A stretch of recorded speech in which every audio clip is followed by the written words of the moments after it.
Ano, tudo bem com vocês, pessoal? Pessoal, vamos dar continuidade aqui, né, na nossa semana. Fiquei de gravar essa aula para vocês, falando sobre a questão da Crimeia. E na semana que vem nós já vamos começar com a nova sequência didática que é Ásia, tá? E aspectos físicos da Ásia. A gente vai entrar nas questões da China, da Índia, impactos ambientais, nós vamos ver conflitos e uma série de coisas relacionadas à Ásia, tá? Pessoal, continuando aqui, nós vimos na aula passada a questão sobre a Chechênia, não foi isso? A questão sobre a Chechênia tem a ver com um movimento separatista, no qual a Rússia não concede essa independência, não é mesmo? E nós vimos por que a Rússia não cede. Tem alguns motivos que levam a Rússia a não ceder a essa pressão separatista da Chechênia. E hoje nós vamos ver a questão da Crimeia. Né? A Crimeia está relacionada a conflitos com a Ucrânia e com a Rússia. Né? Inclusive, olha aí, a charge, né? Nós temos ali a União Europeia, os Estados Unidos, inclusive, interessados ali nessa área, né? Mas o grande domínio que foi imposto ali, sobretudo a partir de 2014, foi pelos russos. Nós vamos ver como que isso acontece e por que essa região ela é importante. Começando aí, pessoal, a Crimeia é uma península. Nós sabemos que península é uma porção de terras que é quase toda circundada por águas. Né? Ela está ali às margens do Mar Negro, e o Mar Negro ele é muito importante porque ele dá escoamento à produção russa. Né? Se a gente observar ali o mapa dos mares nos quais pertence ali a Rússia, todos são congelados, exceto o Mar Negro. Então esse é um dos motivos pelos quais a Rússia tanto briga pela Crimeia. A Crimeia ela inicialmente, historicamente, né, no Império Russo, a Crimeia esteve atrelada à Rússia. No século XX, ao longo da Guerra Fria, tanto a Ucrânia quanto a Crimeia estavam ali compondo a União das Repúblicas Socialistas Soviéticas. E daí, pessoal, o líder soviético lá em 1954, no início do socialismo, né, nós temos ali esse líder soviético repassando ali a Crimeia para o controle da Ucrânia, já que a Ucrânia também era socialista e devido à proximidade geográfica, a gestão desse território ficou ali pela Ucrânia. O problema é quando nós temos ali o processo de desmantelamento da União Soviética e começa ali uma série de conflitos, né? Esses conflitos estão relacionados à Crimeia, ela pertence à Ucrânia ou a Crimeia pertence à Rússia, né? E lembrando que não é só uma questão étnica, né? É uma questão ali geográfica, é uma questão geopolítica, porque a Crimeia, 50% da economia da Crimeia é agrícola. Então, o que tem de interessante ali na Crimeia que tanto se briga por ela, né? E daí nós vamos verificar que há ali em seu território há ali jazidas de gás natural e petróleo, e também nós temos ali naquela região uma malha rodoviária importante da Rússia, e mais ainda importante está relacionado ao Mar Negro, que vai dar escoamento à produção da Rússia. Então, pessoal, de 1991 até hoje, essa questão da Crimeia, ora ela fica tensa, ora ela fica mais amena, mas a partir de 2014 ela foi anexada à Rússia. No entanto, nenhum país do Ocidente reconhece essa anexação, porque houve lá um tratado em 1994, no qual a Rússia, os Estados Unidos e a própria Ucrânia ali, eles decidiram que a Crimeia era da Ucrânia. Então, a Rússia desobedeceu esse memorando. Continuando, então, olha aqui o mapa da Crimeia. Então, nós temos lá a Crimeia, um território pequeno, tá, pessoal? É uma península, ela está localizada às margens do Mar Negro. Ela possui ali cerca de 2 milhões de habitantes e a maioria dessa população, olha que coisa, né, para intensificar o conflito nessa região. 58% da população da Crimeia é russa, né? Ou seja, a Rússia utiliza esse argumento também para se apropriar dessa área. Então, a importância geopolítica ali da Crimeia está relacionada ao Mar Negro. Nós temos uma maioria étnica russa. Nós temos ali alguns eventos que vão colocar em intenso conflito da Ucrânia com a Rússia e que vai levar como resultado um afastamento das relações da Ucrânia com a Rússia e uma aproximação da União Europeia com a Ucrânia. Né? Isso, né, dependendo do seu ponto de vista, pode ser positivo ou negativo. O que nós sabemos, o que tem de dado, é que a Ucrânia é muito dependente da Rússia economicamente. E depois desse afastamento, né, da Ucrânia com a Rússia, o PIB, por exemplo, da Ucrânia reduziu em 17%. É um país pobre, né, que depende muito da economia ainda hoje da Rússia. Então, nós temos ali interesses europeus e estadunidenses nesse território. Então, a Europa e os Estados Unidos representando ali um Ocidente, querendo avançar sobre a Europa Oriental, principalmente para essa região da Ucrânia, da Crimeia. E nós temos, por outro lado, a Rússia também interessada em não perder poder nesses territórios que fazem parte ali da Europa Oriental, uma vez que economicamente a Rússia se beneficia muito. Né? Nós vimos na aula passada que cerca de 65% a 70% do gás e do petróleo consumido lá na Europa Ocidental vem da Rússia. Né? Vamos dar continuidade aqui.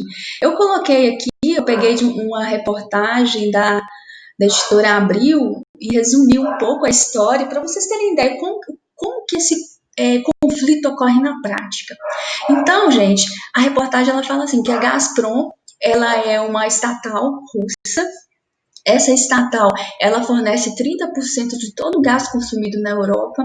Cerca de 40 milhões de lares da Europa depende desse gás, principalmente para quê? Para aquecimento residencial durante o inverno rigoroso da Europa. E daí o que acontece? Da Rússia à Europa, nós temos a Ucrânia ali no meio. E a Ucrânia, pessoal, nós temos uma malha rodoviária muito extensa que vai ali sair ali da fonte, que é da Rússia, para chegar na Europa, né, ocidental e oriental.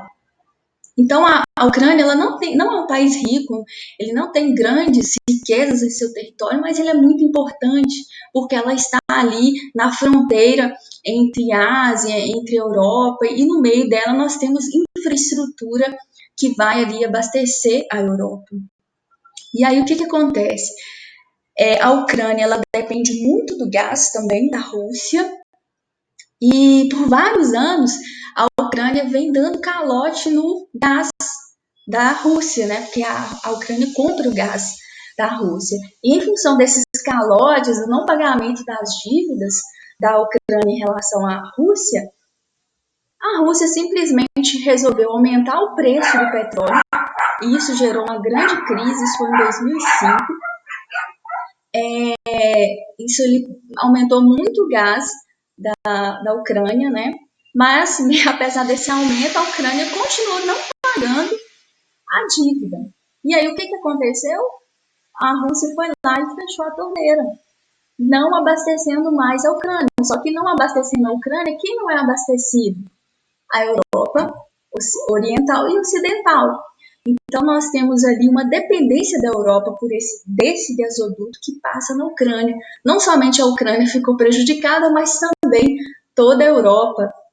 Em 2009, isso aconteceu também. Né? Isso vem acontecendo com grande frequência, porque a Rússia ela utiliza de sua infraestrutura, dos seus recursos naturais, para fazer política na região, uma política favorável para si. E ali nós temos o que a Europa tem feito, né? A Europa tem buscado, né, diversificar suas fontes energéticas, principalmente sustentáveis. A Europa é um dos continentes que mais investe em energias sustentáveis, só que isso não é suficiente. Ela ainda depende muito do gás da Rússia. E isso vem ali levando a Europa a armazenar o gás para não ficar na mão, principalmente na estação de inverno, né? Então, nós temos aqui, ó, a Rússia. Então, nós já sabemos que ela tem uma grande influência ali na Europa Oriental por causa dessas fontes energéticas. E a Rússia impõe a sua política. E como que ela impõe essa política? Colocando exércitos nas áreas estratégicas, né? Então, ela tem exército na Moldávia, ela tem exército na Crimeia, ela tem exército na Geórgia. Então, os lugares mais tensos e que são lugares chaves para o escoamento da sua produção, a Rússia tem exército nessas áreas. Só que o estabelecimento ali de forças armadas, o que ocasiona na região? Tensão, né? Tensão política, iminência de um conflito. E isso não é bom. Então, nós temos aqui, pessoal, alguns aspectos históricos relacionados a esse conflito da Ucrânia com a Rússia, né? Lá em 1994, né, acabou a Guerra Fria, o desmantelamento da URSS. Nós sabemos que a Rússia, ela cedeu ali independência para alguns países. E em relação à Ucrânia, não somente a Rússia, né, mas também a ONU, os Estados Unidos, concedeu ali uma independência para a Ucrânia condicionada. Condicionada a quê? A Ucrânia, pessoal, lá depois do final da Guerra Fria, ela tinha o terceiro maior arsenal de armas nucleares, de armas de destruição em massa. Então, a Ucrânia, logo depois da Guerra Fria, ela era um país assim, tenso por causa dessa quantidade de armas atômicas. Então, naquele momento, em troca ali da sua independência, a Ucrânia teve que assinar um acordo, né, que é o Memorando de Budapeste, onde a Ucrânia ela cede ali o seu arsenal, seu arsenal nuclear, e também assina um tratado de não proliferação de armas nucleares. Ela tem a tecnologia, ela sabe produzir armas nucleares, mas ela assinou que não vai proliferar armas atômicas em prol de sua independência. E nesse acordo, pessoal, que foi feito lá em 1994, a Crimeia estava integrada à Ucrânia. Então, isso é um ponto de partida. Então, lá em 1994, nós temos lá o Memorando de Budapeste. Nesse memorando, a Ucrânia se torna independente, mas e com a Crimeia anexada. O problema vem depois, né?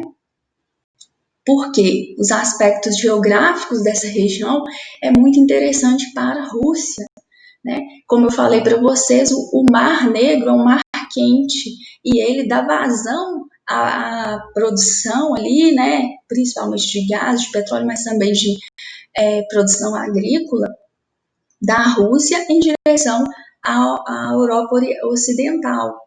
Então a Rússia precisa desses portos ali de águas quentes para escoar a sua produção, primeiramente passando pelo Mar Negro, depois ali em direção ao Mar Mediterrâneo.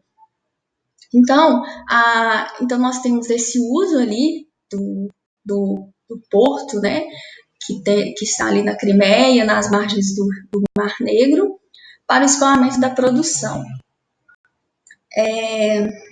Até 2014, né? 2014, a Rússia anexa a Crimeia e a partir de 2014 a Rússia também não paga mais impostos para a Ucrânia sobre a passagem de gás e petróleo ali sobre a região da Crimeia, uma vez que agora a Crimeia pertence ao seu território. Quando que começa a crise, né? A crise, olha, observe, em 2014 que a Rússia anexou a Crimeia. Em 2013, um ano antes, o que aconteceu? Houve ali a intenção, né, de uma aproximação da Ucrânia com a União Europeia, com a possibilidade de adentrar o bloco da União Europeia e se afastar da Rússia, né? Então nós tivemos ali o presidente, né, da Ucrânia em 2013 dando passos para ampliar seus laços comerciais com a Ucrânia. E isso não foi bem visto pela Rússia, logicamente que não. Inclusive, essa decisão, né, o presidente decidiu, depois ele recebeu propostas da Rússia, essas propostas eram economicamente mais vantajosas e ele não se alinhou à União Europeia. E pelo contrário, ele se alinhou mais à Rússia, ainda mais, né, com as propostas que foram colocadas para a Ucrânia. Isso gerou uma grande insatisfação popular, porque a população ela queria se aproximar muito mais da Europa. Então houve ali manifestações e no dia seguinte esse presidente ele foi deposto, né, ele saiu do poder. Se aproveitando dessas tensões na Ucrânia, né, o que aconteceu? O parlamento russo decidiu enviar tropas para a ocupação da Crimeia. Essa ocupação ela não foi violenta, ela não era esperada, né, mas o fato da Ucrânia sinalizar aproximação com a União Europeia acendeu a luz vermelha da Rússia, né? Não posso perder a Crimeia, que é ali um ponto importante para a minha economia. Então, em função dessas tentativas de aproximação da Ucrânia com a Europa, o que o Vladimir Putin vai fazer? Ele vai ocupar a Crimeia. Logicamente, né, os Estados Unidos, a Europa não concordaram com essa ocupação, inclusive foi ali tão reconhecida essa ocupação porque o Ocidente acusa a Rússia de não cumprir o memorando de Budapeste, no qual a Crimeia estava anexada à Ucrânia.